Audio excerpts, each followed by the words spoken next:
Did you know that the NFC North had the most division wins in NFL history last year post-merger? Well, it did, with 45 wins. 15 came from a dominant Detroit Lions team, upping the ante up from 12 the year prior. And there is zero doubt that they have been one of the best teams in football the past few years. Winning the tough NFC North is one thing the past 2 years, but scoring over 1,000 points combined, the only other team to do that the past 2 years is the Baltimore Ravens. We know how good they have been with MVP winning quarterback Lamar Jackson. But as Newton and the football gods tell us, all things must come down after they have gone up. And the best example of that is the New England Patriots, who had 19 consecutive winning seasons and during that span had in there an 11-season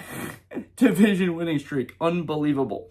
So although Goff has looked incredible the past 3 years, throwing 96 touchdowns to 31 picks, a completion percentage in the high 60s and averaging over 4,500 yards a season, Ben Johnson is going to be the Chicago Bears head coach next year. Stratospheric rise into elite quarterback territory has been remarkable. Under the adept coaching, though, of Ben Johnson. And it's going to be widespread news and knowledge, not crazy stuff, but it is known that it's predictable that there's going to be a slight downturn in Goff's productivity in the 2025 season. And his cap hit, which comes with this elite quarterback play, will be a massive downfall for Detroit. It's set to incur $69 million in 2026, up from $33 million in 2025. Look, I'll hear the arguments that anyone could make up with a brain and say, hey, Mahomes has a $78 million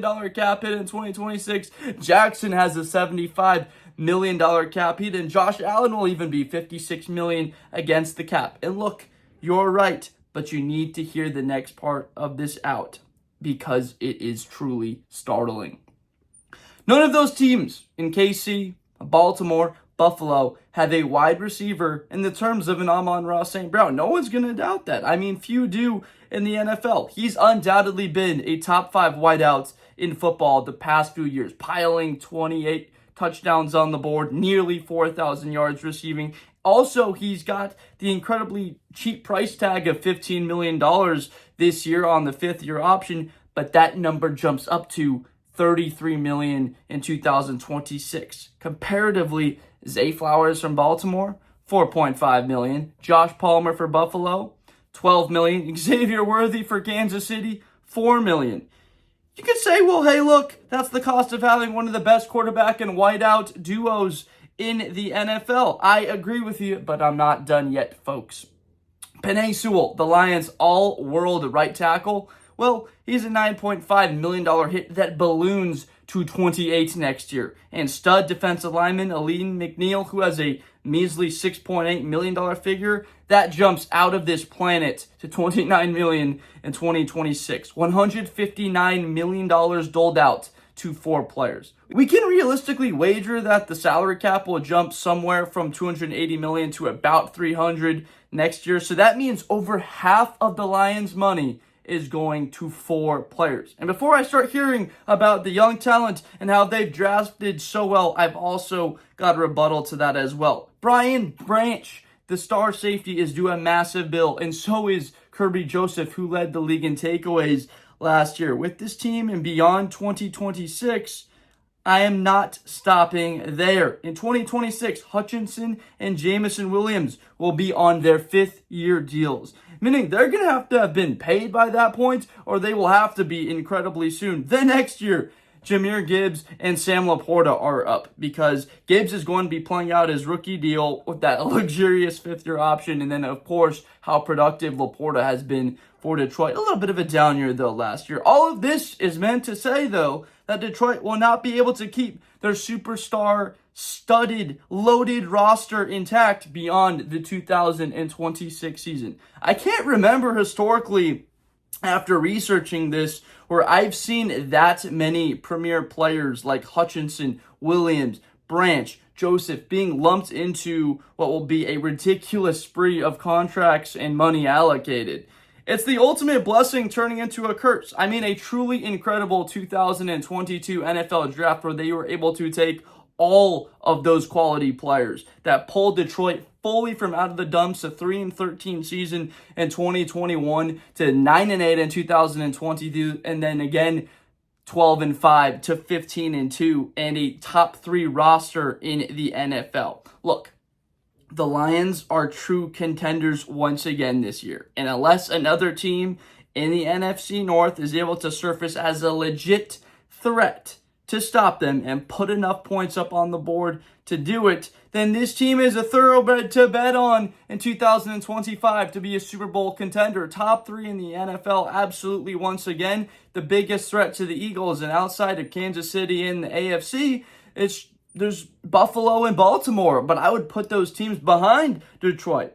It's just that what's more devastating than anything cap space can do to your Super Bowl hopes, it's the high level of play from your rivals, which is no doubt coming from this stacked NFC North. The Detroit Lions truly are a great team, but just do not know how long the Super Bowl window is going to be open for them because of these younger quarterbacks within the division and rosters that are up and coming. That is the price that you have to pay when you have one of the best coaches in the NFL and coaching staffs amassed with their defensive coordinator, Aaron Glenn, going to the New York Jets. Again, the Ben Johnson, the offensive coordinator, going to the Chicago Bears. You lose those guys. Typically, we don't see this level of a mass exodus of coaching staffs unless a team gets to the Super Bowl or wins one. We think of the Dan Quinn-led Atlanta Falcons that saw Kyle Shanahan leave to go to the San Francisco 49ers. Remember, Dan Quinn ends up leaving. He goes to Washington, and that roster, that coaching staff comes apart. So Detroit, they didn't get that Super Bowl appearance, and yet the coaching staff came apart anyway. So what comes of the Chicago Bears quarterback, Caleb Williams? Is there a level of play that we have never before seen from Chicago? Is the Green Bay Packers' incredible run at just ridiculous high-level quarterback play, from the passing of the torch from Brett Favre to Aaron Rodgers, does that continue with Matt LaFleur being able to mentor and keeping Jordan Love amongst the better quarterbacks in the National Football League? Minnesota Vikings, does J.J. McCarthy and him playing on that rookie contract similar to Caleb with the stars of Jordan Addison and Justin Jefferson, what is his play going to be like? Because they're going to have one of the best defenses in football. No one's going to be arguing that in Minnesota with all of the moves that they have made. That NFC North is going to be fantastic. I don't know about 45 wins again from the North, but probably in the high 30s, somewhere in the 40s, which is going to be either first or second once again in the NFL. Winter is coming for the Detroit Lions, and with it, potentially another hibernation akin to the White Walkers in Game of Thrones. I highly doubt it, that it'll be a complete hibernation, but with it, though, there will be a Super Bowl window that just might get frozen shut. So I appreciate you so much. Make sure to subscribe for more content coming out in the future related to football, and make sure to leave a comment whether or not you liked this video. Would love your feedback if you do think the Lions Super Bowl window is going to be closed after this season, and I will see you next time. Thank you.